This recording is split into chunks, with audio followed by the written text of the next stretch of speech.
Hello guys, welcome to my new blog. Radhe Radhe, जय श्री कृष्णा। कैसे हो आप सब लोग? आशा करती हूँ आप स्वस्थ होंगे, मस्त होंगे। तो गाइस अब बज रहा है सुबह का 9 और संजीव के लिए तैयार हो गया है। मैंने संजीव के लिए लंच भी बना दिया है और सुबह सुबह ना बहुत जल्दी बढ़ती है। ये तन्वी का बैग है, तन्वी वीडियो बना रही है। और गाइस यहाँ पे मैंने जो है सुबह सुबह कमरे में ही झाड़ू पोंछा लगा के खाना बना दिया है, दूध गर्म करने रख दिया है। और तभी के लिए बनाई है मैंने गोभी की सब्जी लंच में और क्या नाम है रोटी बना दी है। अभी आधी रोटी रह गई है तो मैं नहाने के बाद बनाऊंगी। सबसे ठंडी रोटी मुझसे बिल्कुल नहीं खपती, तो मैं नहाने के बाद बनाऊंगी। और 9 बज गया है, अभी तक मेरी दुकान में जो है झाड़ू पोंछा बिल्कुल हुआ नहीं है। तो भाई चैन, हे भगवान, कैसे पार पड़ रही है दुनिया की। अरे भगवान। तो वैसे चलिए अब मैं दुकान में चलती हूँ क्योंकि घर का तो तन्वी के जब तक नहीं जाती ना मुझे घर के काम की तब तक ही चिंता होती है। और फिर जब तन्वी स्कूल चली जाती है ना फिर आराम से करती हूँ मैं। और अभी मुझे लगानी है दुकान में झाड़ू। आप देख लीजिए किस तरीके का पड़ा है। कल मैंने एक फेशियल किया था, कटिंग करी थी तो वो मिला। ये देखिए फ्रेंड्स, क्या धुन से हो रखा है। रात में बहुत मोबाइल लग गया मुगना खवाई। तो गाइस हमारे यहाँ ठंड बहुत हो रही है, टोपा जर्सी शॉल सब कुछ ले रखा है, फिर भी ठंड नहीं खत्म हो रही।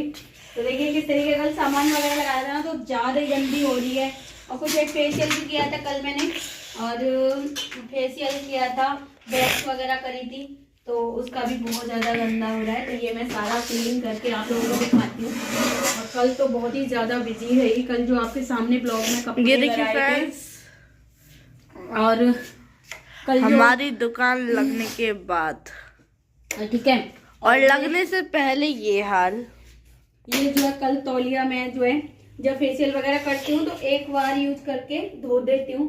तो कल फेशियल करे हैं मैंने, तो उसके बाद जो भी कपड़ा होता है, ये मेरा फेशियल गाउन है तो ये और फेशियल गाउन, हाँ तो ये सारा कुछ धोऊंगी आज। तो चलिए कल के भी जो कपड़े मैंने घर आए थे अभी तक धुले नहीं है, वो भी बाल्टी में ही रखे हैं। कल कपड़े घर आए थे ना, हियों की तो पड़े हैं, अभी धुले नहीं है और आज के भी कपड़े हो जाएंगे। और एक सब्सक्राइबर जो है मुझसे कह रही थी कि क्या नाम है आप जो अपना पता भेज दीजिए, मैं आपको वॉशिंग मशीन भेज दूंगी। तो गाइस ऐसा है दीदी, बहुत बहुत धन्यवाद कि आपने जो है मेरी फीलिंग को समझा, यही मेरे लिए बहुत है। ठीक है, तो अगर आपने कह दिया है तो मैं अब वॉशिंग मशीन ले लूँगी और आपका प्यार और सपोर्ट चाहिए मुझे बस। तो बहुत बहुत दिल से धन्यवाद।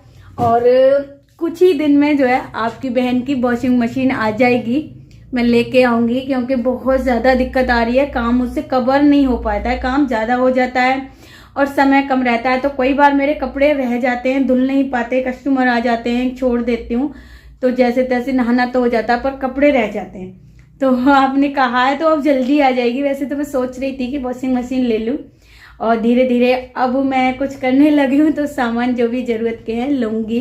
तो बहुत बहुत धन्यवाद दीदी आपका। और ठीक है, कुछ ऐसे करके नाम था, मुझे नाम नहीं ध्यान आ रहा, पर अगर आप मेरी वीडियो देख रहे हो तो बहुत बहुत धन्यवाद कि जो आपने मुझे इस लायक समझा कि मेरी फीलिंग जो है आप समझे कि हाँ भाई कि मैं मेरे को दिक्कत है काम की। ठीक है गाइस, तो मैं कर लेती हूँ इसको सपा। देखना कितना गंद हो रखा है, देखना। तो इसे साफ करने के बाद मिलती हूँ, झाड़ू पोछा नहाना धोना जो भी होता है उस काम को करके आपसे मिलती हूँ। ठीक है, तो गाइस नहाना धोना हो गया है, खाना पीना भी हो गया है मेरे, और कपड़े सुखा रही हूँ बाद में क्योंकि भूख लग रही थी तो खाना मैंने पहले खा लिया, अब सुखा दूँगी कपड़ा। तो गाइस 2 दिन के कपड़े हो जाते हैं कई बार, और जैसे कि मैंने बताया था कि कई बार कस्टमर आ जाते हैं तो नहा तो लेती हूँ, जैसे तैसे कपड़ा नहीं धुल पाते। तो आज 2 दिन के मैंने एक साथ कपड़े धोए हैं। उसके बाद गाइस मैं आई थी लाइव, 1-1.5 घंटा लाइव आए थे। लाइव आने के बाद ही जैसे ही लाइव ही आ रहे थे फिर जो है मेरे कस्टमर वगैरह आ गए थे। तो यहाँ पे मैंने इनका फेशियल करना था और ये दिल्ली से हैं दीदी, और कई बार इनका मायका है तो यहाँ पे आती हैं तो इन्हें मेरे हाथ का जो है फेशियल बहुत अच्छा लगता है। कुछ बहनें कहती हैं कि अरे कस्टमर नहीं आ रहे, कस्टमर नहीं आ रहे। अरे आप देखिए क्यों नहीं आ रहे कस्टमर। अभी मैं आपको जो बता रही हूँ, ये दीदी जो है दिल्ली से हैं। क्या दिल्ली में पार्लर नहीं है कि दिल्ली में कोई मतलब और कोई बात की इन्हें दिक्कत भी नहीं है, लेकिन इन्हें मेरा काम पसंद आता है, ठीक है।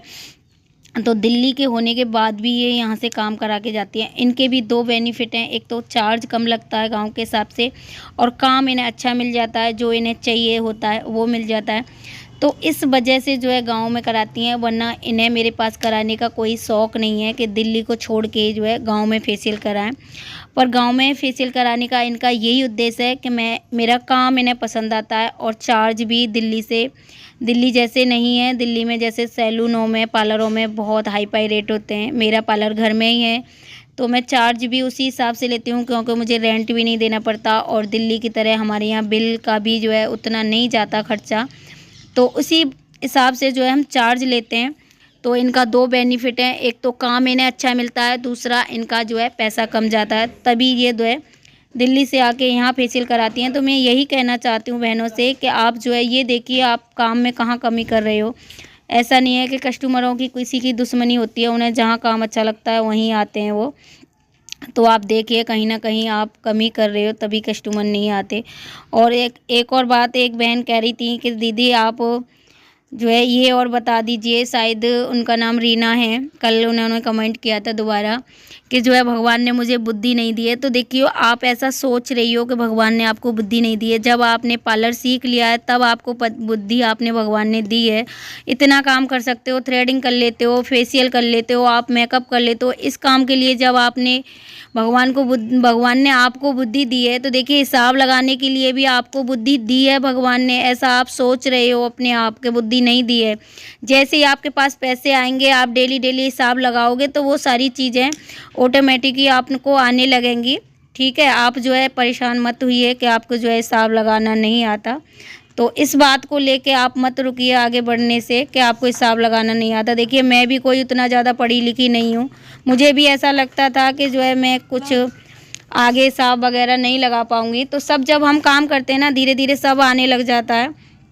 तो मेरी बहन आपको निराश नहीं होना, और ना ही आपको सोचना है कि भगवान ने आपको बुद्धि नहीं दी है।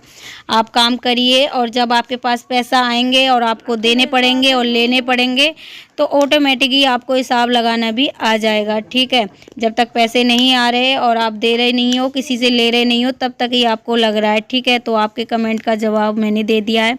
बात भैया, अगर आप सोचते हो बुद्धि नहीं दी है तो नहीं दी है, अगर आप कहोगे कि क्यों नहीं दी है, भगवान ने जब सबको दी है तो मुझे भी दी है, तो दी है, ठीक है।